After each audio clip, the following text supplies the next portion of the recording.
Hello everyone and welcome back to another video. So this week has been very eventful for myself. I was at the Warhammer 40k open day on the weekend. I got myself the Australia Super Heavy Tank, and there's been so much stuff that the Warhammer community site has posted. We've had the brand new Captain General of the Custodes model posted, and we've had our first look into the Blood Angel stuff. So that's what we're going to be speaking about today. We're going to jump in, we're going to look at all this stuff, and hopefully we'll come to some awesome conclusions which I think may be coming in the far future. So let's get started with the Captain General, Trajan. He is the Captain General of the Custodian Guard. Now, this chap was previewed over on the Warhammer community site. They received 100,000 likes on their page over on Facebook, which is that's an incredible feat on its own. So congratulations to the Warhammer community team for that. If there's one thing the Warhammer community team has done, it's definitely been more open, getting more people in, speaking to more people, just a little back and forth they have in the comments, having some banter and laughs and stuff. All that little things makes it just absolutely awesome in my opinion. The model itself is absolutely incredible, something I didn't expect at all. I actually read about this guy in the book Watchers of the Throne by Chris Ray. If you haven't already, go and check that out. It's an amazing book, and this guy is pretty much a badass. Now the model, there's a few things I'm actually picking out upon the model. Now, if you remember a couple of weeks back, I'll try and get the picture and put it up on the video, that there was a shoulder pad with a lion, and everyone was like, oh, Lionel Johnson's returning, Lionel Johnson's returning. Now, I think that this shoulder pad is linked to this model. Now, you can't really see his right shoulder pad because his arm's all the way up, and you know you can just see the bottom of it. But if you look at his hand, or well, his wrist guard on his opposite arm, it's got a lion on it. So that makes me think that this chap has some lion sigils all the way over him, and that may be linked to the piece that was shown a couple of weeks back to give us a little bit of a teaser. Now, I started collecting Adeptus Custodes as soon as they got announced. As soon as they started getting models, I got 30 of them. And I was like, oh, this is incredible. I actually want to do like a full Adeptus Custodian army. But the thing, what happened with 8th edition is that they took away their deep strike rule. And for me, the models became far too expensive to put in a Land Raider and move up, because for every more or less squad you had of Custodes, it was more or less that you had to have a Land Raider to transport them, because foot slogging Custodes up the board is not really effective because they get shot at, and you know people will focus on them. So for me, it just wasn't it just wasn't feasible to bring these guys up on the tabletop. So now I'm left with a huge army of Custodes, and I'm hoping now that we're going to be getting a book for these chaps coming next year. I know it won't come this year because we have the Blood Angel Codex and the Dark Angel Codex coming. But I'm hoping that these chaps will get their own book with more models. Actually, do you know what? I don't think they need new models. What they need to do is that 40k, or whoever's behind this process, need to give us the rules for the models that they have in 30k, because the models in 30k are mentioned in the 40k lore. In the Watchers of the Throne by Chris Ray again, a lot of the models which you see in the 30k range are used in that book in the 40k range. So it would just make sense for getting that model, bringing it over to 40k and just changing his rules slightly. I know you can't really have the same rules as 30k because 30k is a whole different ball game, but you know, if they can balance those units and put them in 40k setting, there you go. It's basically a brand new army, and you're not really shelling out for any new models at all. And I'm sure the Forge World will get a nice hefty chunk of change in their pocket through people ordering a brand new Adeptus Custodes army. I know me for a fact I would order more Custodes if I could use them in 40k. Like the flyer itself, the only reason I haven't bought the Custodes flyer is that I can't use it in 40k. I've gone off 30k now. Yeah, I'm just not feeling it at the moment, but 40k is where I'm at the moment. So if they could bring some of the 30k units to the 40k setting, of course, change the rules, like I said, then I would be happy, and I would be shelling out for more units. Just on a side note, by the way, is it just me that saw this model and thought of Rogel Dawn from the Emperor Had a Text-to-Speech Device series? Is that just me? As soon as I saw this, I was like, wait, is that Rogel Dawn from Alpha Boost's Text-to-Speech series? That was the first thing that instantly came to my head.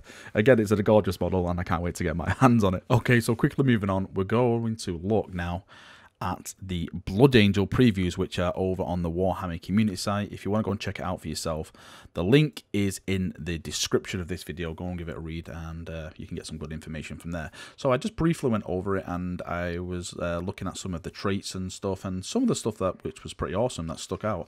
Like, for example, there's something called the Red First, and it says, in any turn in which a unit with this ability was charged or made a heroic intervention, you may add 1 to its wound rolls in the fight phase. Now, this is called the Red First. Now, I'm probably going to get back into a bit of the lore for this.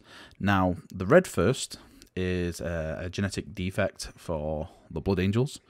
And if you watched my previous video about is the Black Rage going to be cured, apparently the Primaris Marines for the Blood Angels, and from the blood or the lineage of Sanguinius, whoever bears his lineage now via Primaris Marines, apparently doesn't suffer from these defects anymore.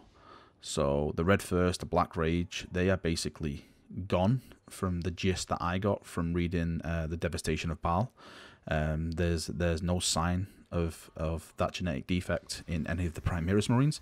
So does this mean that you can't use the Red First if you have a Primaris army? I'm not too sure. It doesn't state it anywhere.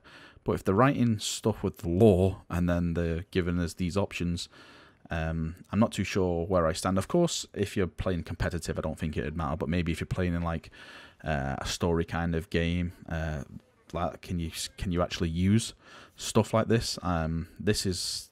I would like to get some feedback on that. Would you use that? See, when I make armies and I make my forces, I do them based on the lore as close as I can. 9 times out of 10, I get my absolute behind handed to me, because the people I face actually make lists based on tactics, where I do mine based on lore, and tabletop doesn't always go hand in hand together.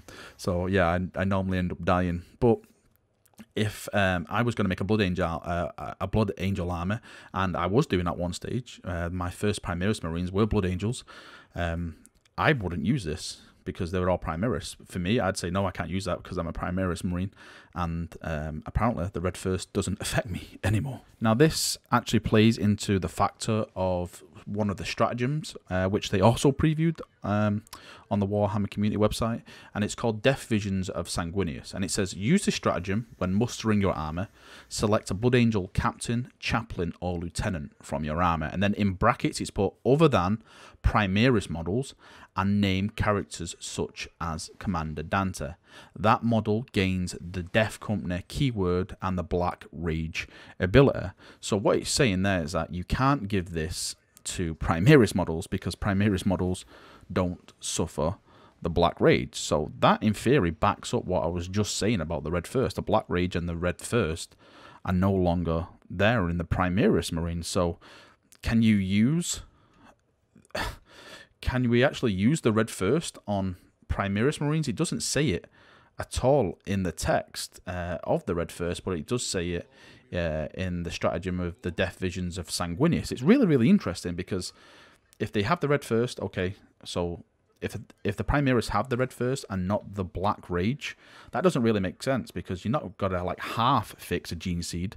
If I was Belisarius Cawl, I would fully fix a gene seed, and that's what is said to have happened in the Devastation of Baal. So I'm wondering where we're going to be going with this. And again, I would love to get some feedback on this, and I'm actually going to post this to GW and actually see what they say. I would love to get an official word back from them, or maybe someone's already done it. If someone's already done it and you've seen it at all, then please let me know, and I would love to do an updated video about that subject. All in all, it looks great. The preview looks fantastic. Really, really looking forward to getting my hands on the book.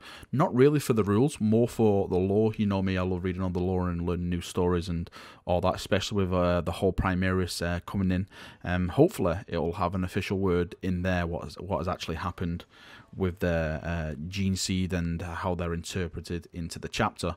More so, the Dark Angel Codex comes out soon as well, and I think that one has got to definitely be the fun codex to read.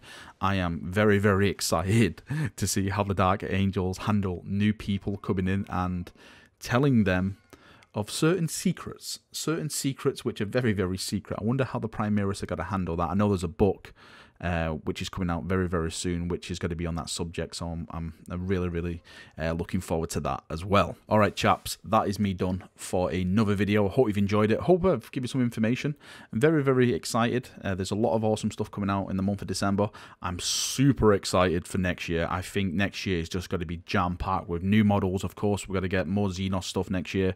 It's going to be very, very exciting times. GW is in a fantastic place at the moment. Some of the content they're bringing out is just mind-blowing me. Compare GW to GW 3 years ago. It was just a wasteland, and now it's like this tropical paradise. I'm absolutely in love with everything they're doing. They're doing a fantastic job. Everything from all the books coming out to the community interaction. It's just absolutely fantastic. Right, have a great day, and I shall see you all very, very soon, brothers. See you now, and bye-bye.